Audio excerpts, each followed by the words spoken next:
Samajwadi party ने कांग्रेस से मिलकर अलायंस किया और सही कहा पल्लवी पटेल साहिबा ने कि जब से पीडीएम बना समाजवादी पार्टी और दीगर पार्टियों की तरफ से ये इल्जाम हम पे लगाया जा रहा है कि हम बी टीम हैं।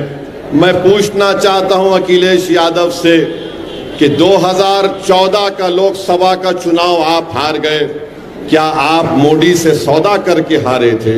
अखिलेश यादव कहते हैं कि अपनी जान दे दो और बीजेपी को रोक दो।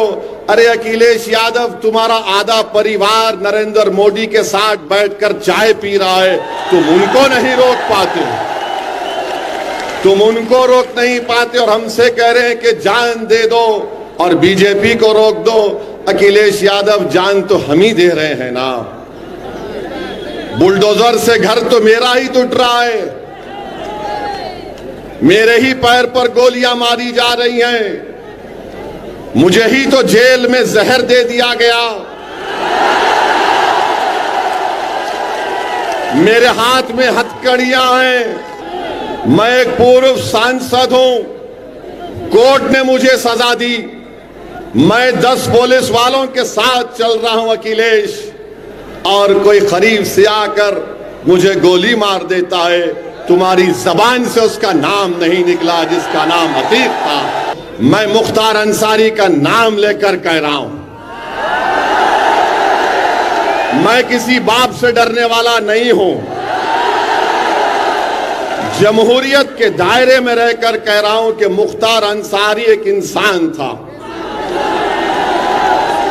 मुख्तार अंसारी एक इंसान था, जुडिशियल कस्टडी में था, जहर देकर मार दिया, वो शहीद है, वो शहीद है।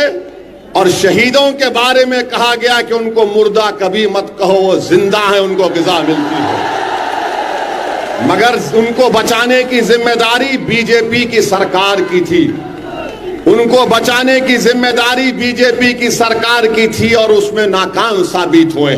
मोदी जी ने क्या कह दिया राजस्थान में कि भारत के 17 करोड़ मुसलमान घुसपैठी हैं और भारत के मुसलमान ज्यादा बच्चे पैदा करते हैं और भारत के मुसलमानों को हमारी हिंदू माँ और बहनों का मंगलसूत्र छीनकर उनको दिया जाएगा। नरेंद्र मोदी, अगर आप बात मंगलसूत्र की करेंगे तो बात बहुत दूर तक जाएगी, मेरी जबान मत खोलाओ। बताओ, नौकरी मिली आपको? कितनों को नौकरी चाहिए? हाथ उठाओ जरा, ये टीवी वाले कैमरा पलटाओ, दिखाओ आपके पप्पा जी को, इतने हाथ उठे हुए हैं जिनको नौकरी चाहिए। मीडिया नहीं दिखाएगा क्योंकि उनको अपनी नौकरी प्यारी है। आप देख रहे हैं देश लाइव, देश की आवाज। मुझे यकीन है कि आप तमाम का साथ मिलेगा और ये जो हमने शुरुआत की पीडीएम की, ये आने वाले पार्लियामेंट के इलेक्शन में भी रहेगा, आने वाले जिला परिषद के इलेक्शन में भी पीडीएम रहेगा और फिर जब विधानसभा के चुनाव होंगे ये पीडीएम उस वक्त भी रहेगा इंशाअल्लाह ताला। तो मैं आपको इस बात का तयक़ुन देने आया हूं कि ये सिर्फ पार्लियामेंट के इलेक्शन के लिए नहीं बनाया गया, बल्कि ये इसलिए बनाया गया है कि आपकी वोट की अहमियत बढ़े और जब आपकी वोट की अहमियत बढ़ेगी तभी जाकर आपसे इंसाफ होगा। मेरे अजीज दोस्तों और बुजुर्गों, मैं आपको ये बताना जरूरी समझता हूं कि ये पार्लियामेंट के चुनाव में समाजवादी पार्टी ने कांग्रेस से मिलकर अलायंस किया और सही कहा पल्लवी पटेल साहिबा ने कि जब से पीडीएम बना समाजवादी पार्टी और दीगर पार्टियों की तरफ से ये इल्जाम हम पे लगाया जा रहा है कि हम बी टीम हैं। मैं पूछना चाहता हूं अखिलेश यादव से कि 2014 का लोकसभा का चुनाव आप हार गए, क्या आप मोदी से सौदा करके हारे थे? 2017 का विधानसभा का चुनाव आप हार गए, क्या आपने योगी आदित्यनाथ से कोई डील कर ली थी? फिर 2019 का लोकसभा का चुनाव आया, फिर अखिलेश यादव हार गए। बताओ क्या आपने कोई ऐसी डील कर ली थी कि आपके खिलाफ कोई इंक्वायरी ना हो? अरे 2022 का फिर से विधानसभा का चुनाव आया और यहां पर इस हमारे अंसारी भाइयों की बस्ती में खड़े होकर मैं जिम्मेदारी के साथ कह रहा हूं, आप तमाम ने मिलकर अपना एक एक वोट समाजवादी पार्टी को दिया, मगर बताइए क्या समाजवादी और अखिलेश ने बीजेपी को इख्तिदार से रोक सकी? आपने नहीं दिया समाजवादी पार्टी को वोट बीजेपी को रोकने के लिए, आप तमाम ने दिया, मगर इसके बावजूद भी समाजवादी पार्टी बीजेपी को इख्तिदार में आने से रोक नहीं पाई। अब जब पार्लियामेंट के चुनाव के लिए पीडीएम बनाया गया तो इनके पेट में दर्द शुरू हो गया। अरे बताओ अखिलेश यादव, तुम्हारी जबान से लफ्ज मुसलमान नहीं निकलता। जब तुमसे पूछा जाता है कि बैकवर्ड क्लास के आरक्षण के बारे में बताओ तो अखिलेश यादव कहते हैं मुझे पता नहीं है। जब मुसलमान के बारे में अखिलेश यादव से पूछा जाता है तो बोलते हैं कि मैंने लखनऊ में एक मॉल बनाया। अखिलेश यादव, इतनी बड़ी आबादी अल्पसंख्यक समाज मुसलमानों की उत्तर प्रदेश में रहती है, जब आपसे पूछा जाता है अल्पसंख्यक समाज मुसलमानों के बारे में तो आप एक मॉल की मिसाल देते हैं। ये इनका मसला है। और आज आप देखते हैं कि हमको गाली देने वाले मुरादाबाद में डॉक्टर एसटी हसन वहां के रुकने पार्लियामान थे, उनको टिकट नहीं दिया गया। बताइए क्यों नहीं दिया गया? इसलिए नहीं दिया गया क्योंकि नहीं चाहते थे कि एसटी हसन अगर दोबारा जीत जाएगा तो वो ताकतवर बन जाएगा। आप सबको रोकना चाहते हैं। अरे आप ऐसे लोगों को चाहते हैं जो सिर्फ आपके सामने सर झुकाकर बैठे रहे। मेरे भाई, मैं आपको बताने के लिए आया हूं कि अखिलेश यादव कहते हैं कि अपनी जान दे दो और बीजेपी को रोक दो। अरे अखिलेश यादव, तुम्हारा आधा परिवार नरेंद्र मोदी के साथ बैठकर चाय पी रहा है, तुम उनको नहीं रोक पाते, तुम उनको रोक नहीं पाते और हमसे कह रहे हैं कि जान दे दो और बीजेपी को रोक दो। अखिलेश यादव, जान तो हम ही दे रहे हैं ना। बुलडोजर से घर तो मेरा ही टूट रहा है, मेरे ही पैर पर गोलियां मारी जा रही हैं, मुझे ही तो जेल में जहर दे दिया गया, मेरे हाथ में हथकड़ियां हैं, मेरे हाथ अभी सुन तो लीजिए, मेरे हाथ में हथकड़ियां हैं, मेरे हाथ में हथकड़ियां हैं।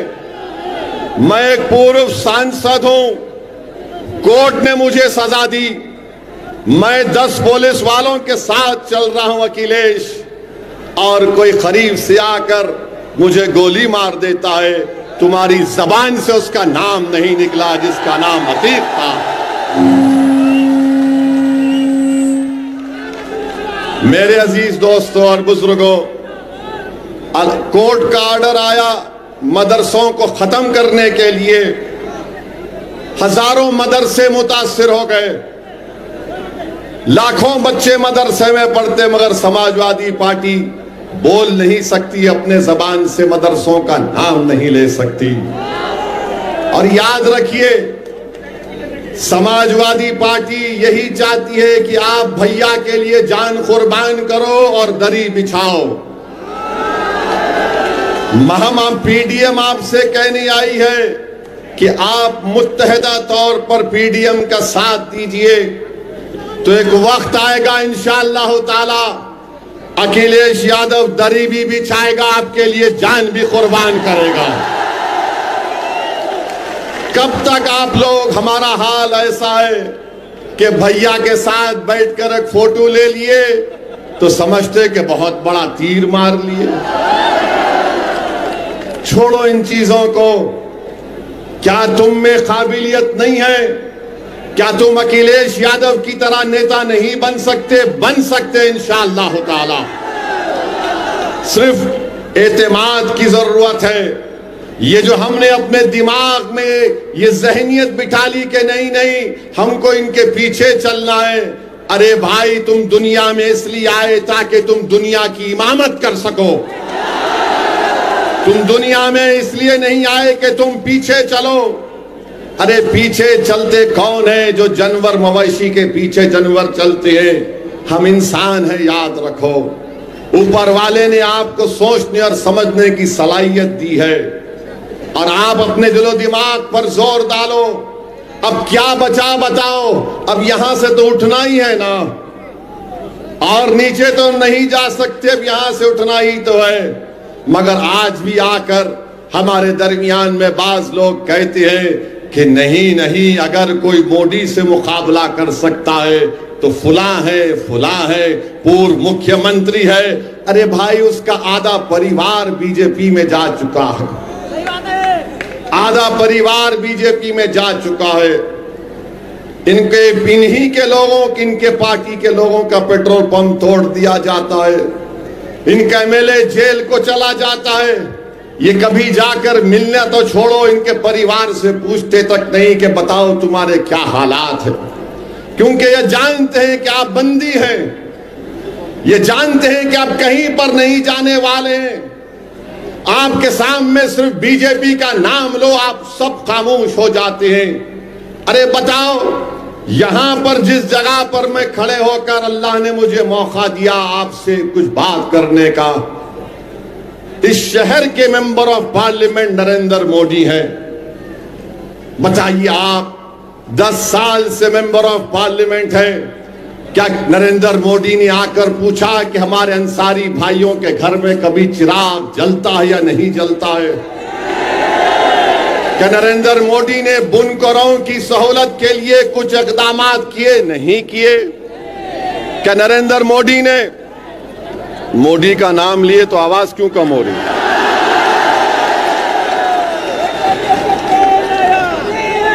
मेरे अजीज दोस्तों और बुजुर्गों, प्रधानमंत्री हैं। बुनकरों का बिजली की कीमत कम नहीं होती। अगर किसी बुजुर्ग का इंतकाल हो जाता है तो मीटर ट्रांसफर नहीं होता। बताओ, कौन सी जिंदगी में हमारे जिंदगी के कौन से शोबे में, समाजवादी पार्टी हो या कांग्रेस हो या बीजेपी हो, हमसे इंसाफ क्या? मुझे बताओ। मेरी इस बात का सोचो, मेरी इस बात को अभी जवाब मत दो।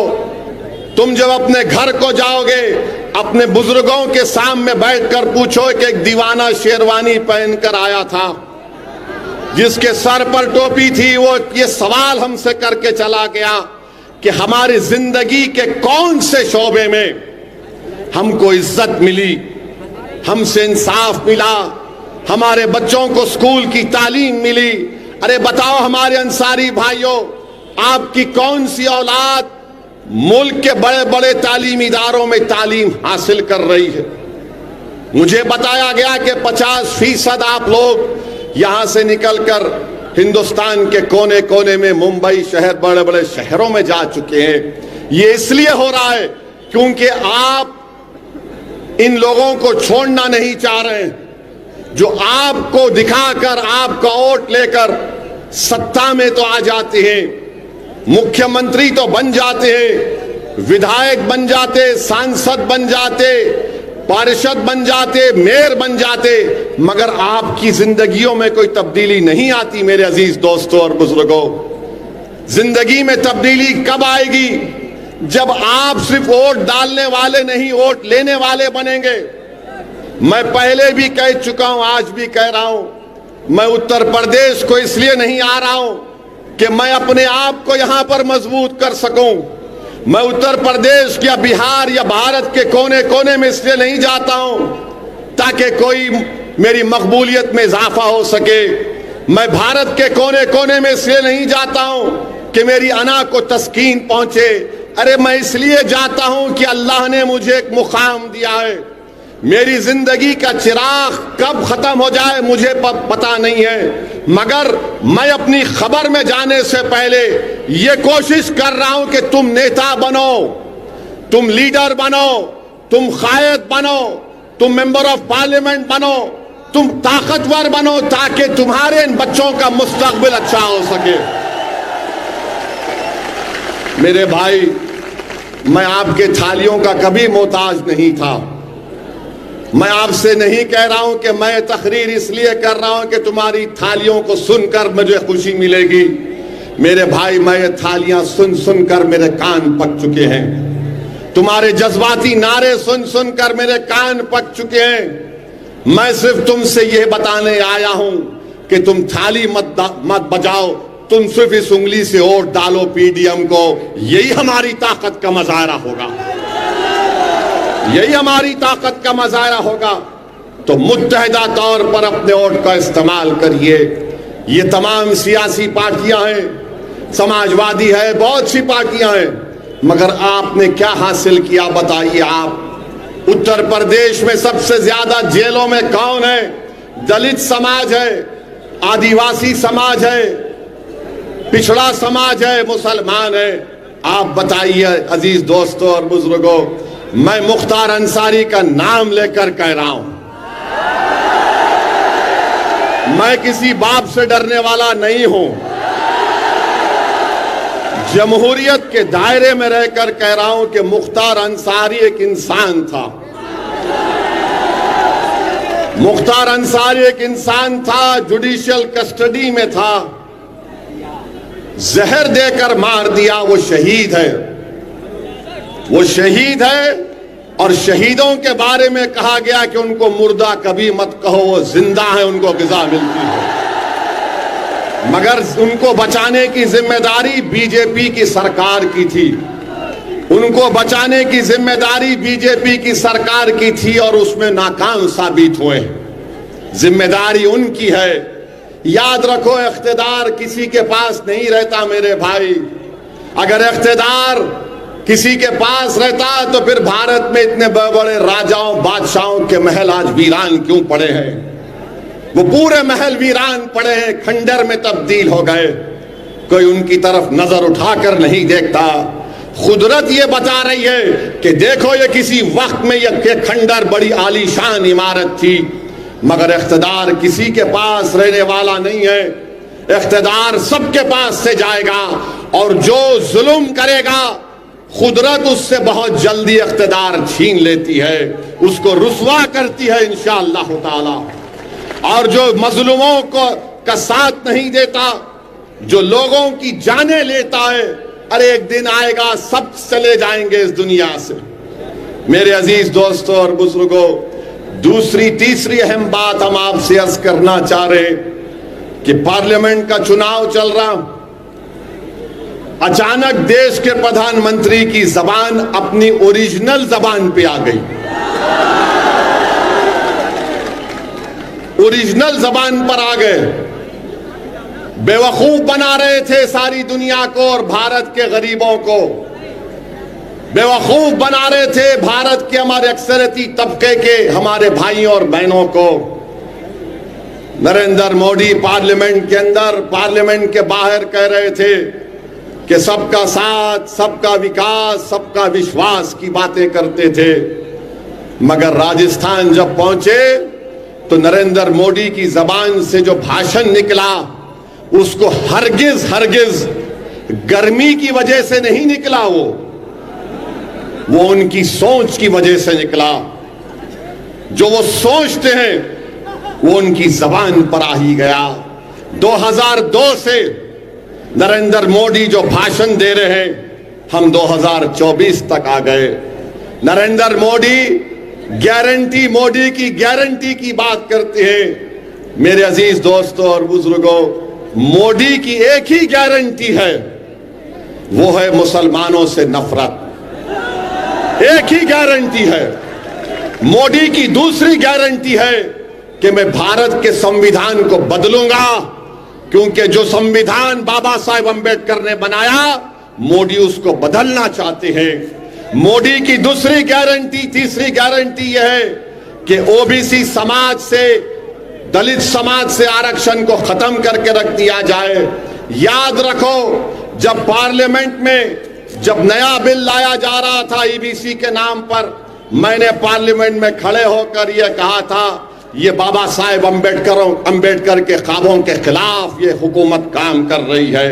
तो मोदी जी की गारंटी ये है, बड़ी बड़ी गारंटी की बात करते। अरे भारत के प्रधानमंत्री आप हैं, आप पसमानदा मुसलमान की बात करते हैं ना। ये पसमानदा मुसलमान का पावरलूम किसका है? पावरलूम पर मोदी जी कभी ध्यान नहीं दिए, बिजली की कीमत पर ध्यान नहीं दिए। मगर अब मोदी जी ने क्या कह दिया राजस्थान में कि भारत के 17 करोड़ मुसलमान घुसपैठी हैं और भारत के मुसलमान ज्यादा बच्चे पैदा करते हैं और भारत के मुसलमानों को हमारी हिंदू मां और बहनों का मंगलसूत्र छीनकर उनको दिया जाएगा। नरेंद्र मोदी, अगर आप बात मंगलसूत्र की करेंगे तो बात बहुत दूर तक जाएगी। मेरी जबान मत खोलाओ,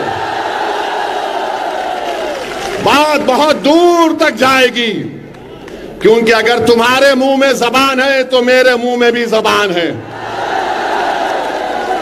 पूरा शिजरा खोल सकता हूं मैं यहां पर, मगर एहतराम और अदब के दायरे में रहकर कह रहा हूं।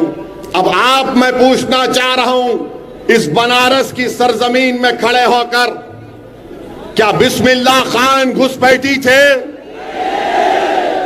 बताओ, क्या आप घुसपैठी हैं? क्या आप घुसपैठी हैं? अगर घुसपैठी नहीं है तो हाथ उठाकर बताओ कम घुसपैठी नहीं है।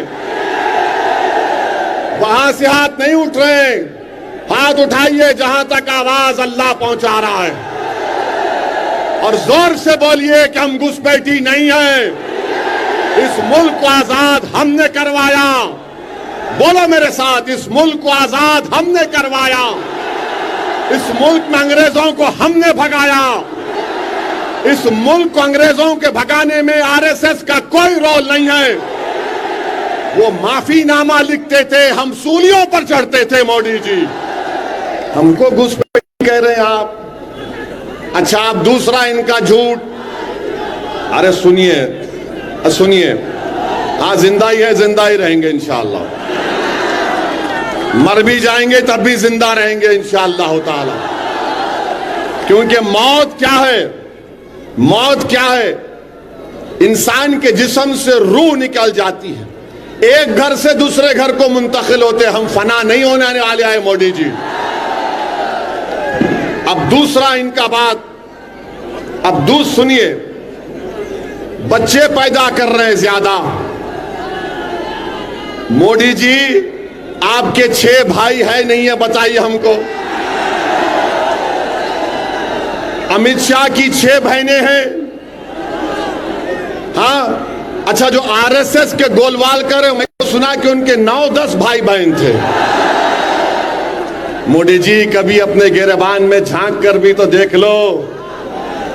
और सच्चाई यह है कि मुस्लिम महिलाओं का फर्टिलिटी रेट, मोदी सरकार का डेटा, इंपेरिकल एविडेंस, आदादो शुमार ये कह रहे हैं कि फर्टिलिटी रेट मुस्लिम महिलाओं का गिरा है।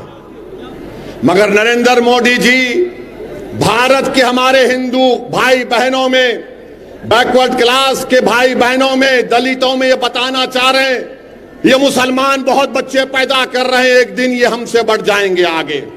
नहीं मोदी जी, इतना झूठ तो मत बोलो। वो गाना क्या है, झूठ बोले तो कौवा काटे। मोदी जी, आपको मालूम कि भारत में मुसलमानों की आबादी कभी भी 18.5 या 19% से आगे बढ़ने वाली नहीं है। और जिस दिन हमारे हिंदू भाई बहनों की आबादी स्टेबलाइज होगी, उसके 40 साल के बाद मुसलमानों की आबादी स्टेबलाइज हो जाएगी। अब बात तीसरी है मंगलसूत्र की। तो मैं आपको बता रहा हूं, क्या उत्तर प्रदेश के बड़े बड़े नदियों में, तालाबों में लाशें नहीं बह रही थी? कोविड के दौरान बह रही थी ना लाशें।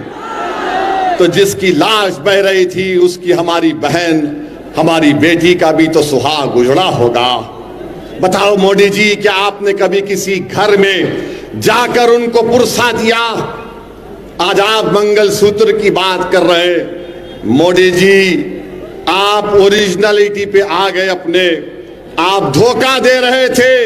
मैं सबको साथ लेकर चलना चाहता हूं, मैं विकसित भारत बनाना चाहता हूं, मैं तीसरी बड़ी इकॉनमी भारत को बनाना चाहता हूं।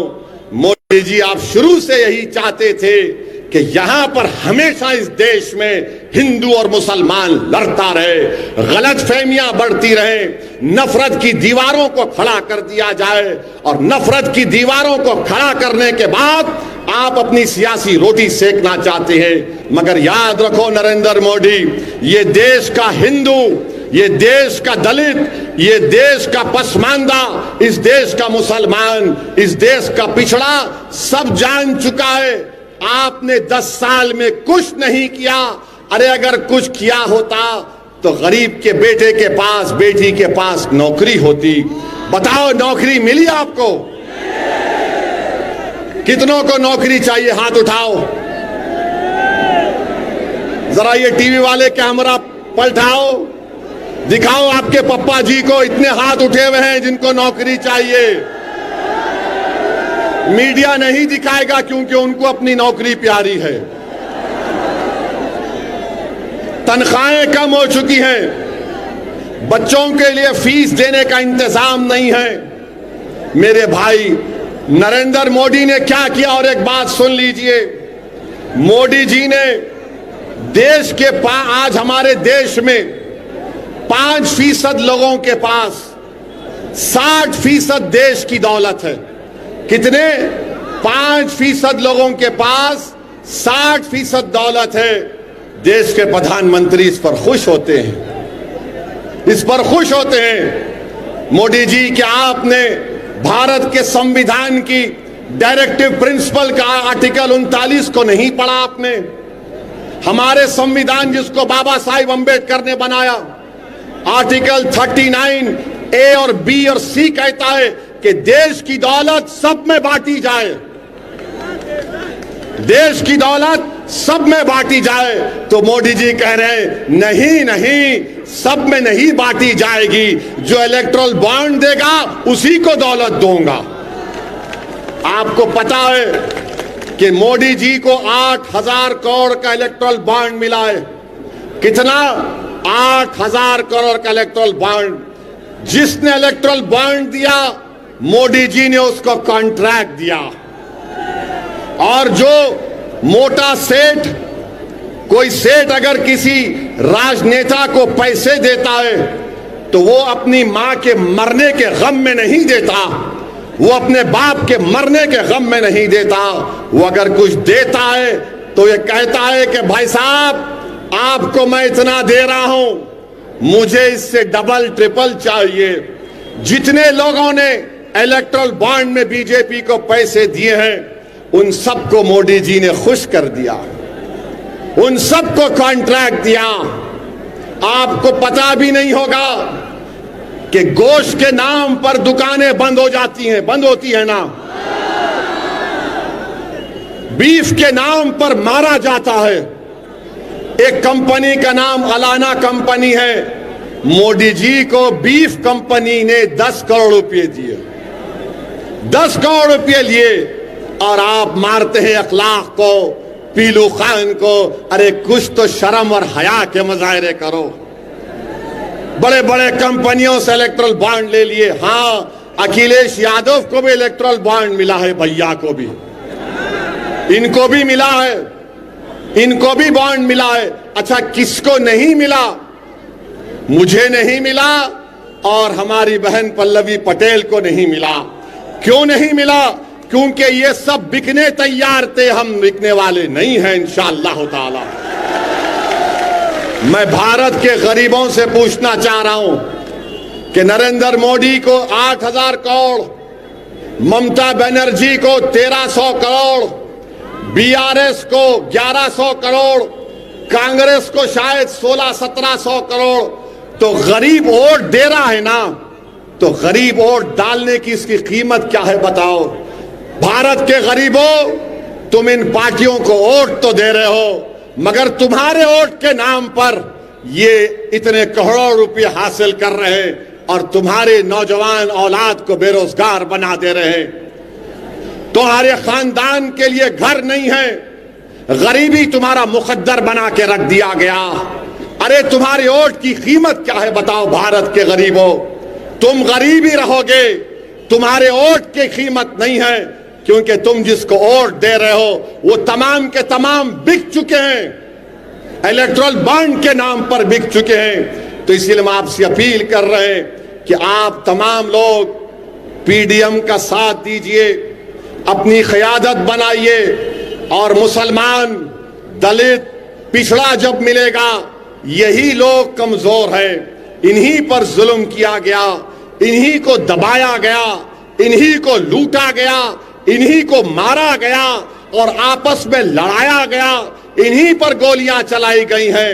याद रखिए, अगर हम मिलकर काम नहीं करेंगे तो नुकसान हमारा होगा और आने वाली नस्लें हमसे पूछेंगी कि बताओ अब्बा, बताओ चाचा, आपने हमारे लिए क्या किया।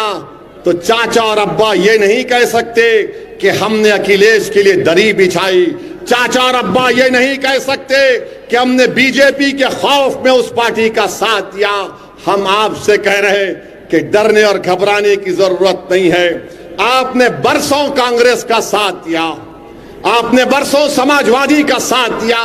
अरे भाई, कब तक आप इन लोगों का साथ देंगे जिन्होंने आपको कमजोर करके रख दिया, जिन्होंने आपके वोट को लेकर आपको बर्बाद कर दिया।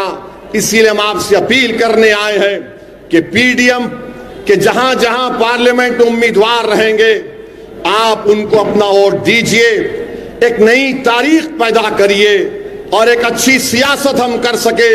लोग अक्सर मुझसे कहते हैं कि असदुद्दीन ओवैसी भाषण अच्छा देता है, सब अच्छा देता है। मेरे भाई, मैं भाषण भी अच्छा देता हूं, मैं खुद भी अच्छा आदमी हूं, बुरा नहीं हूं। मुझ में भी बहुत कमजोरियां हैं, इंसान हूं। मैं कोई फरिश्ता होने का दावा नहीं कर रहा हूं, मैं कोई वली और खुतुब होने का दावा नहीं कर रहा हूं। मैं ये कह रहा हूं कि मैं एक इंसान हूं। मेरे दिल और सीने में तकलीफ होती है जब मैं नाइंसाफी को देखता हूं। मैं अपनी इस तकलीफ को, इस तमाम नाइंसाफी को खत्म करने के लिए पीडीएम बनाया गया है। मेरी आप तमाम से अदबन गुजारिश है कि आप पीडीएम का साथ दीजिए। भारत की राजनीति में एक नई तारीख आपको लिखना है और मैं समझता हूं कि ये सरजमीन से, यहां से शुरुआत होगी, बनारस से, और आप और हम मिलकर एक नई सियासी तारीख को रकम करेंगे इंशाअल्लाह ताला। मेरे अजीज दोस्तों और बुजुर्गों, पार्लियामेंट में हमने क्या किया, किस तरह हमने आपके मसाइल को उठाया, वो आपके सामने। ट्रिपल तलाक का कानून मोदी जी ने बनाया और बल्कि नरेंद्र मोदी को फजीलतुल शेख बोलना चाहिए, हजरत मौलाना नरेंद्र मोदी। मैं उम्मीद करता हूं कि आरएसएस वालों को तकलीफ नहीं होगी इस पर। ट्रिपल तलाक का कानून बनाए। कैसा बनाए? अगर कोई 3 बार अपनी बीवी को 3 बार तलाक कहता है तो मोदी जी फजीलतुल शेख हैं,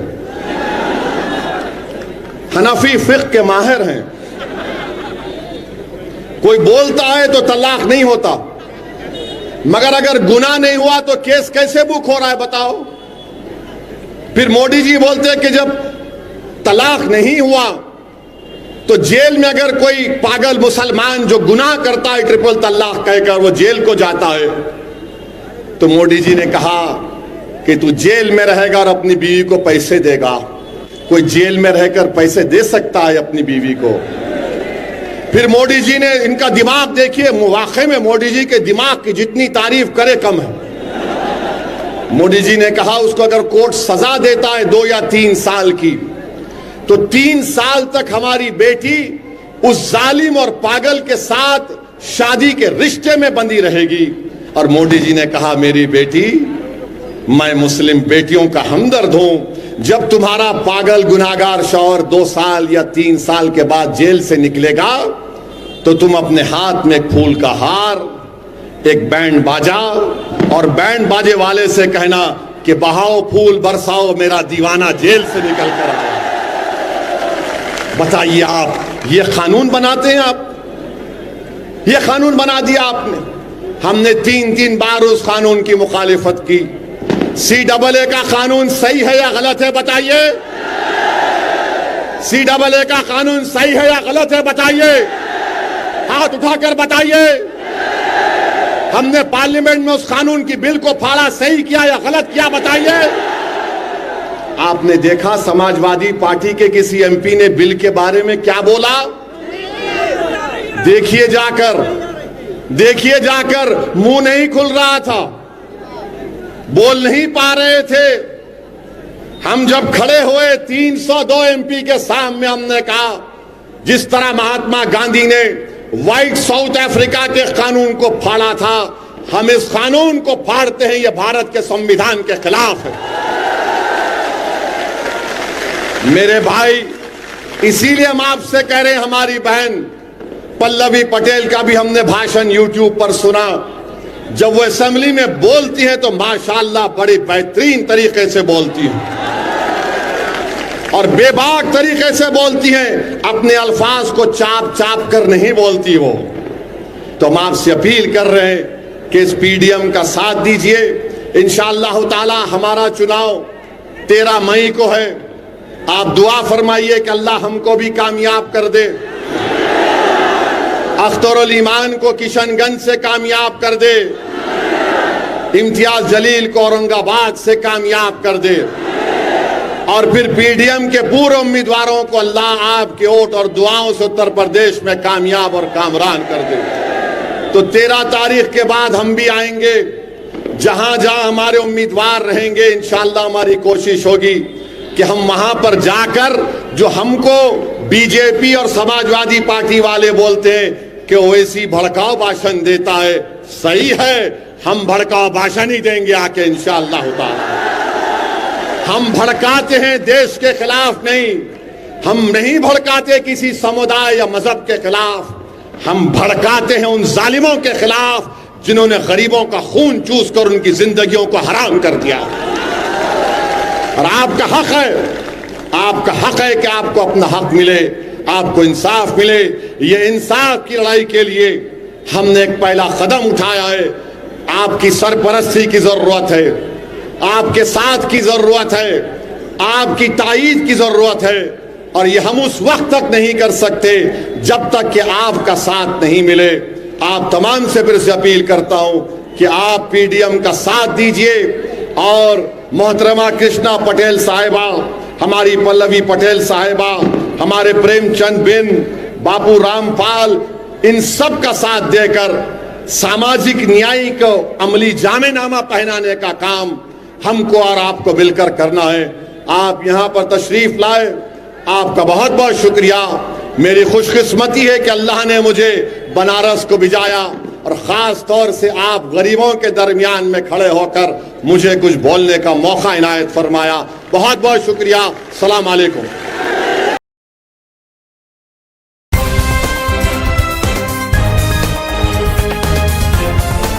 देश और दुनिया की तमाम छोटी और बड़ी खबरों के लिए हमारे चैनल को सब्सक्राइब करना न भूलें और बेल का बटन जरूर दबाएं।